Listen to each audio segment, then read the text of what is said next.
और यहाँ पे गोडाउन में आपको ले चल रहे हैं। गोडाउन में आज हम डिस्कस करेंगे ऑटोमेटिक मशीन के बारे में।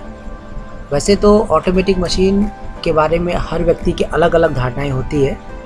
कोई कहता है कि ऑटोमेटिक मशीन अच्छी नहीं होती क्योंकि इसमें पत्ते क्वालिटी अच्छे नहीं आते हैं। कोई कहता है ये मशीन बेकार है। लेकिन ऑटोमेटिक मशीन अगर आप सही रूप से चलाना सीख जाए, मेंटेन करना सीख जाए, तो इसके तरह कोई भी अच्छी मशीन नहीं होती है।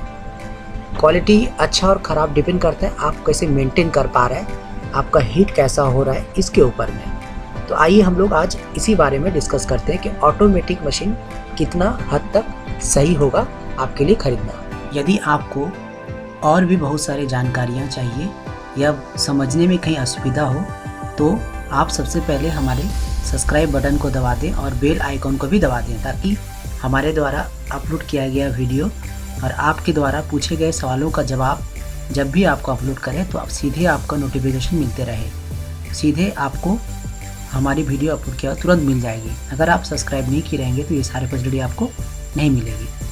आपको मन में कोई अगर प्रश्न हो तो हम कमेंट में लिख सकते हैं।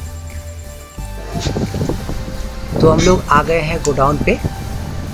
ये है हमारा टेक्नीशियन जो काम कर रहे हैं, और ये जो मशीन है दिख रही है, ये है ऑटोमेटिक डबल डाई मशीन। ये मशीन आपको बहुत अच्छी है, लेकिन इसे आपको चलाना आना चाहिए, सेटिंग करना आना चाहिए।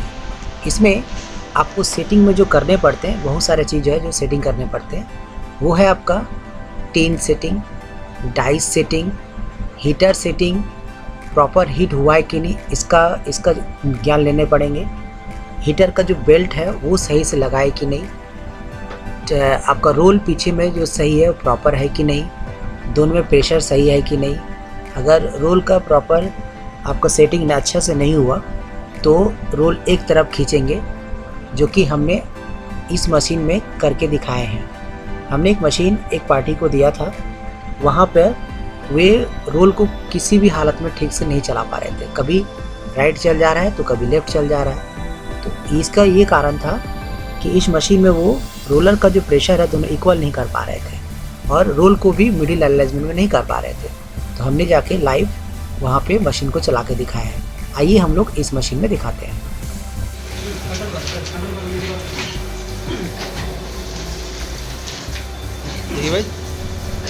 ये है रोलर, ठीक है, और पीछे में स्टैंड है। स्टैंड के ऊपर में एक 12 इंची का केला पत्ता का रोल लगा हुआ है। ये रोल जब लगाया था उन्होंने तो रोल इसका लेफ़्ट साइड में राइट साइड में ज़्यादा खींच रहा था। ये खींचने का कारण होता है जो रोल का स्टैंड लगा हुआ है दोनों मिडिल में है कि नहीं। ये मिडिल पोर्शन देखना पड़ता है डाई को लेकर। डाई में अगर आप पेपर को रखेंगे मिडिल पोर्शन करके, वहाँ से खींच के देखना पड़ेगा कि ये रोल मिडिल में है कि नहीं। ये चीज़ आपको देखने पड़ेंगे। दूसरी बात हुआ, जब रोलर के अंदर से आपका जो पत्ते जा रहे हैं, रोलर के ऊपर 2 नट होते हैं, उस नट में दोनों साइड में इक्वल प्रेशर होना चाहिए। अगर एक भी नट का प्रेशर कम बेशी हुआ, जिधर प्रेशर बेशी होगा उधर ही पत्ते खींचेंगे। तो ये है आपका रोलर सेटिंग, जो कि हमने ये करके दिखाया है। पत्ते टान रहे थे तो हमने एडजस्ट किया तो ये पत्ता ठीक हुआ। यही साधारण लोग कर नहीं पाते हैं, बोलते हैं मशीन ख़राब है, बोलते हैं कि साइड का लेफ्ट में कट जा रहा है, कहीं बोलते राइट में कट जा रहा है। ये आपका प्रॉपर नॉलेज की कमी है।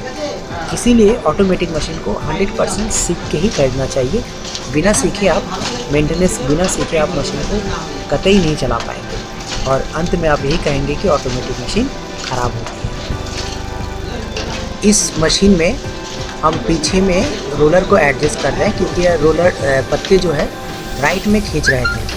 ये हुआ ऐसे था कि रोलर का जो स्टैंड के ऊपर जो रोल लगा हुआ है वो ज़्यादा आपका लेफ़्ट में हो गया था, तो हम इसको एडजस्ट करके राइट में किए। रोल को अलाइनमेंट करने के बाद में आपको जो रबड़ का जो रोलर होता है डाई के पीछे में, उसको भी सेटिंग करने पड़ेंगे, तभी जाके आपको ये प्रॉपर रूप से खींचेंगे। तो आइए देखिए इसमें लाइव। आइए तो अब दिखाते हैं यदि आपका सही तरीके से सब कुछ सेटिंग हो जाए, pin setting, die setting, roller setting, gapping setting का मतलब होता है कि अगर आप 12 इंची की 12 इंची का डाई लगा रहे हैं तो मशीन को ये बात कहीं समझ में आएगी कि काटना 12 इंची के बाद ही है। अगर आप 8 इंची का लगाते हैं तो मशीन को ये कहीं समझ में आएगी कि 8 इंची तक ही पत्ते को छोड़ना है। जब 9 लगाएंगे तो 9 इंची तक ही मशीन उसको छोड़ेगी, तभी तो काटेगी ना। ठीक है, तो ये होता है गैपिंग सेटिंग। गैपिंग सेटिंग अब चेन से होता है।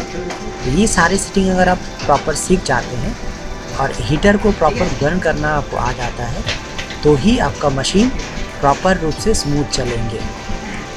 और रही बात, कभी कभी कंप्लेन आती है कि पत्ते जो फ्लैट हो जा रहे हैं, ये फ्लैट हो जाने का मेन रीज़न होता है प्रॉपर हीट ना मिलना। या तो नीचे के डाइस सही से गर्म नहीं हो पा रही है या ऊपर का डाइस गर्म नहीं हो पा रही। कभी कभार होता है क्या, नीचे का डाइस में जो हीटर होती है नया में लगा रहने के बावजूद भी ये हीट होने से थोड़ा छोड़ता है और वो हीटर जो है हीटर का बेल्ट जो खुल के नीचे गिर जाती है कुछ दिन बाद, और पार्टी को लगता है कि हमने तो हीटर दिया है, हीट तो गर्म हो रहा है, लेकिन वो प्रॉपर गर्म नहीं हो पाता। इसीलिए वो नीचे का डाई ठंडा रहता है, ऊपर का डाई गर्म। पत्ते तो निकलते हैं लेकिन वो कुछ देर बाद में फ्लैट हो जाएंगे। इसीलिए पत्ते का फ्लैट होना या प्लेट का फ्लैट होना का रीज़न होता है हीटिंग। हीट आपका अगर प्रॉपर नहीं है तो पत्ते कुछ देर बाद में फ्लैट हो जाएंगे। तो आइए देखते हैं, अगर सब कुछ सेटिंग आपका सही रहा और वोल्टेज भी काफ़ी मायने रखता है। अगर वोल्टेज आपका कम है तो भी आपका हीट कम होगा।